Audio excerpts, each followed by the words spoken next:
नमस्कार। मैं हूं विक्की रंजन और आप देख रहे हैं सक्सेस एरिया का यूट्यूब क्लास। दोस्तों, इस क्लास में आज हम चर्चा करने वाले हैं ज्योग्राफी प्रैक्टिकल के बारे में, जो सेमेस्टर 4 के अंतर्गत आपको बनाने हैं।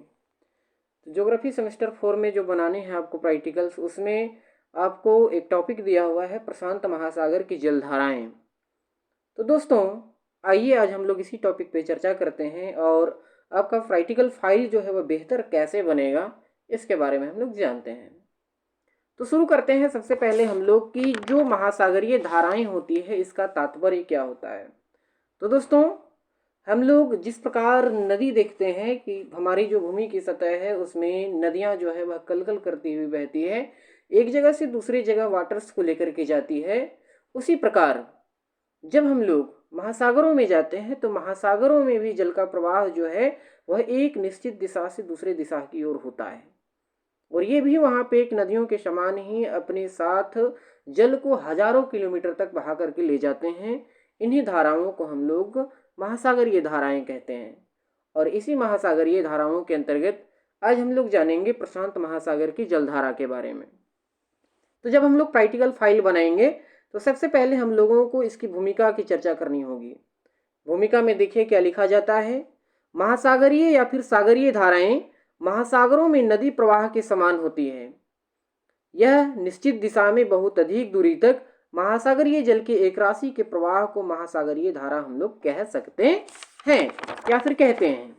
मतलब सीधे हम लोग आमतौर पर समझें तो महासागरों में एक नदी के प्रवाह जैसा जो महासागर के जल को हजारों किलोमीटर दूर तक बहा करके ले जाता है, उसे ही हम लोग महासागरीय या सागरीय धाराएं कहते हैं। अभी हम लोग चर्चा करेंगे प्रशांत महासागर की जलधारा के बारे में, यानी प्रशांत महासागर में जो धाराएं बहती है उसकी चर्चा करेंगे। जैसे एक स्पेसिफिक प्लेस में नदियां जो है वह कौन कौन सी पाई जाती है, वैसा ही एक स्पेसिफिक महासागर में कौन कौन सी वैसे जलधाराएं हैं जो जल की बड़ी राशि को एक जगह से दूसरी जगह पहुंचाने का काम करते हैं। तो आइए इसका परिचय हम लोग जानेंगे। प्रशांत महासागर इस पृथ्वी की सबसे बड़ी जल राशि है, ये सबको पता है। हम लोग जानते हैं कि सबसे बड़ा महासागर जो है वो प्रशांत महासागर है, और यह पृथ्वी के 1/3 भाग पर फैला हुआ है। यह प्राचीन पैंथलासा का ही बचा हुआ भाग है, और विवर्तनिक दृष्टि से अगर हम लोग देखें तो इसका क्षेत्र जो है वह आज सिकुड़ता जा रहा है। तो सिकुड़ता जा रहा है, ये अलग टॉपिक है कि जो प्लेटें हैं, प्रशांत प्लेट है, वह एक दूसरे से दूर हटती जा रही है। इस कारण से अगर हम लोग देखें तो ये जो प्रशांत महासागर है उसका जगह जो है वो सिकुड़ता जा रहा है। प्रशांत महासागर की सीमाएं जो है वह कहाँ से लगती है, तो प्रशांत महासागर की सीमाओं की बात करें तो पूरब में उत्तरी अमेरिका है और दक्षिण अमेरिका ये पूरब साइड है। महाद्वीपों से एवं पश्चिम में एशिया और ऑस्ट्रेलिया महाद्वीपों से घिरा हुआ है। पूर्व में हम लोगों ने देखा उत्तरी अमेरिका और दक्षिणी अमेरिका, और पश्चिम में यह जो है एशिया और ऑस्ट्रेलिया से घिरा हुआ है। इसकी उत्तरी सीमा जो है वह आर्कटिक वृत्त से लगती है और दक्षिणी सीमा जो है वह अंटार्कटिक वृत्त से लगती है। इसके जो मेन टॉपिक्स हैं प्रशांत महासागर की धाराएं, इसको हम लोग दो भागों में बांट करके जानेंगे। दो भाग, पहला भाग हम लोग देखेंगे उत्तरी प्रशांत धाराएं, और दूसरा भाग जो है वह दक्षिणी प्रशांत धाराएं हैं। पहला भाग में हम लोग देखते हैं सबसे पहले जो गर्म जलधाराएं हैं, यानी उस जलधाराओं को भी दो कैटेगरी में बांटा जाता है कि जो गर्म जलधाराएं हैं यानी गर्म पानी की धाराएं, और दूसरी जो है वह ठंडी पानी की धाराएं। तो उत्तरी प्रशांत महासागर में सबसे पहले हम लोग जलधाराओं की बात करते हैं, वो भी गर्म जलधारा। तो सबसे फर्स्ट आता है उत्तरी विषुवतीय जलधारा।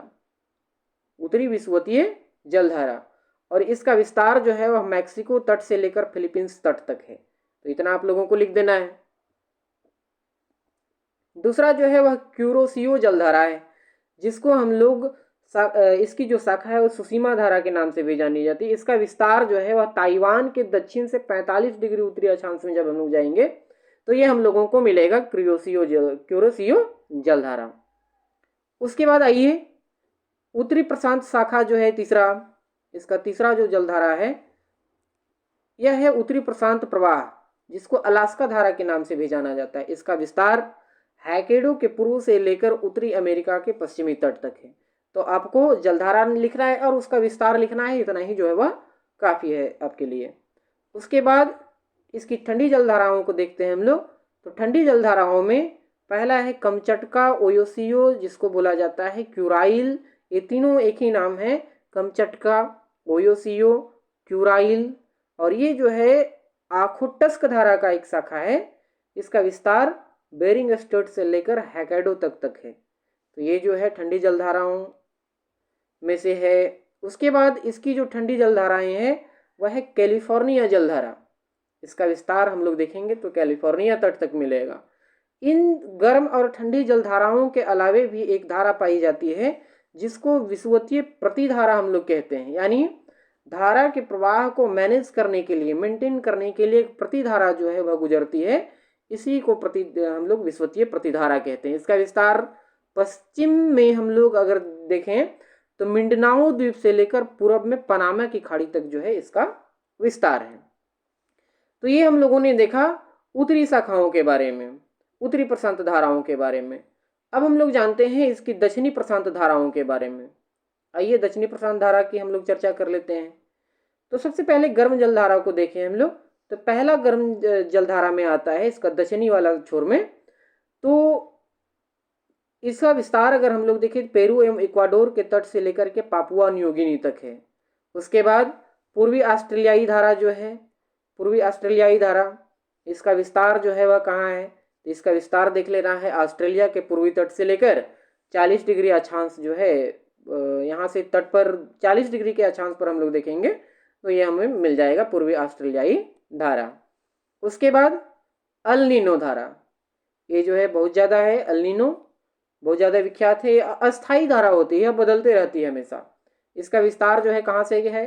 तो पेरू के तट से 3 डिग्री दक्षिण से 36 डिग्री दक्षिणी अक्षांश के बीच है। इसके बाद इसकी ठंडी जलधाराओं को हम लोग देखते हैं। इसकी ठंडी जलधाराएं जो है वह कौन कौन सी है?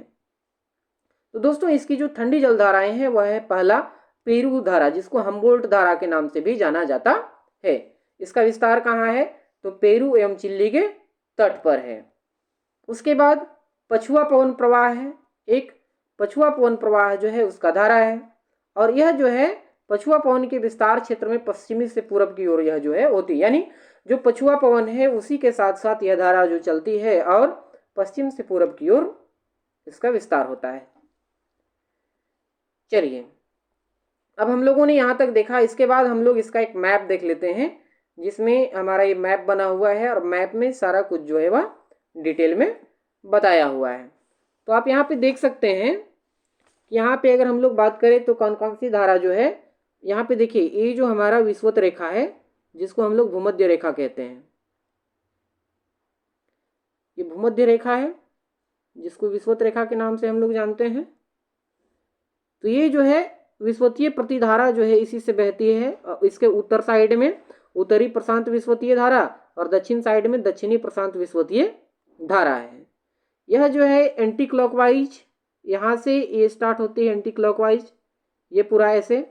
यह भी जो है वैसा ही एंटी क्लॉकवाइज, आप देख पा रहे होंगे ऐसे करके। इसकी जलधाराओं की अगर हम लोग बात करते हैं तो कौन कौन सा जलधारा है, तो आप साफ देख पा रहे होंगे कि ये जो है कैलिफोर्निया धारा है, हम्बोल्ट पेरू धारा है, अंटार्कटिक परिध्रुवीय धारा है। उसके बाद यहाँ पे अगर हम लोग आएंगे तो पूर्वी ऑस्ट्रेलियाई धारा आ जाता है, कैल्विन, क्यूरोसियो। उसके बाद फिर यहाँ पे आते हैं हम लोग तो कुरिलिया ओयोसियो जिसको बोला जाता है, अलास्का धारा है। ये सब सारे जो हैं वह सब प्रशांत महासागर के जलधाराएं हैं। इधर उत्तरी प्रशांत महासागरीय जलधारा है और इधर दक्षिणी प्रशांत महासागरीय जलधारा है। ये आप लोग महादेश यहाँ पे देख पा रहे होंगे, ये एशिया है, उसके बाद ये ऑस्ट्रेलिया है, ये नॉर्थ अमेरिका है, ये साउथ अमेरिका है। तो इतना हम लोगों ने देखा, इतना ही आपको कॉपी में क्या करना है, बना लेना है। ये सारी चीज़ों को हम लोग बना लेंगे तो मार्क्स जो है वह हमें अच्छा मिल जाएगा, हमारा प्रैक्टिकल फाइल भी तैयार हो जाएगा। तो आपको अगर वीडियो पसंद आया होगा तो प्लीज़ मेरे चैनल को सब्सक्राइब कीजिए और जो शेयर बटन है उससे मेरे वीडियो को शेयर कीजिए। बहुत बहुत धन्यवाद। मिलते हैं फिर अगले क्लास में हम लोग एक नए प्रैक्टिकल क्वेश्चन के साथ। Thank you.